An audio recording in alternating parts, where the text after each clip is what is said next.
expo d'affiches sérigraphiées, c'est la suite de celle de l'année dernière que j'ai fait avec mon pote Stéphane Hirleman qui est à Berlin, donc je suis allé le voir à Berlin une deuxième fois.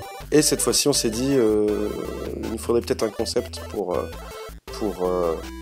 guider tout ça. Le futur, ça peut être cool. Donc anticiper un petit peu des idées, des tendances.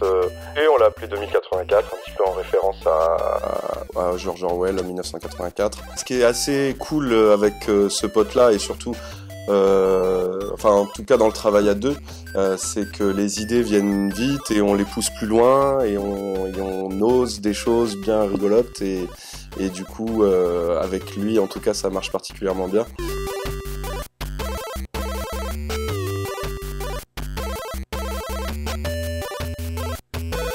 Il y a toujours un petit peu d'urgence parce qu'on a réalisé ça, 11 affiches, 12 en comptant celle titre de l'expo, 12 en 15 jours, alors que l'année dernière on a mis 2 mois et demi pour faire le même nombre d'affiches. C'est du one shot, ça marche pas.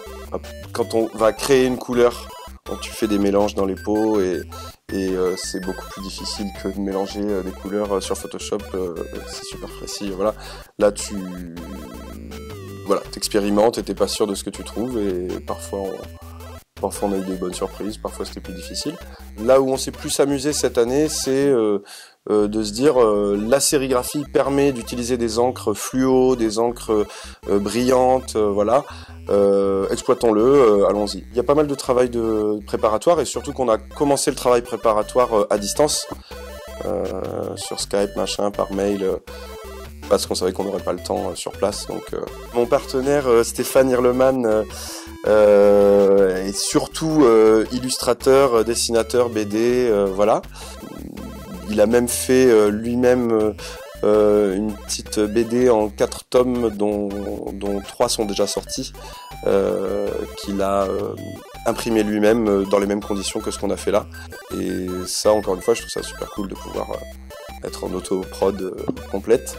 Voilà, il dessine beaucoup, vachement dans la BD. Puis on se connaît depuis le CE2, donc ça fait quelques années. Je ne compterai pas. C'est important, voilà, d'exposer notre travail où on habite.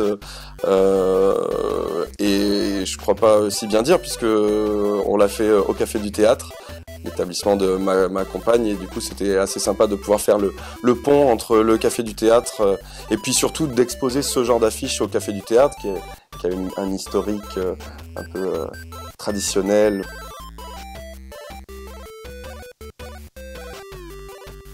Quand je suis arrivé à Cherbourg, j'ai pris mes petites affiches sous mon bras et je suis allé voir différents endroits, et ici c'était carrément une évidence.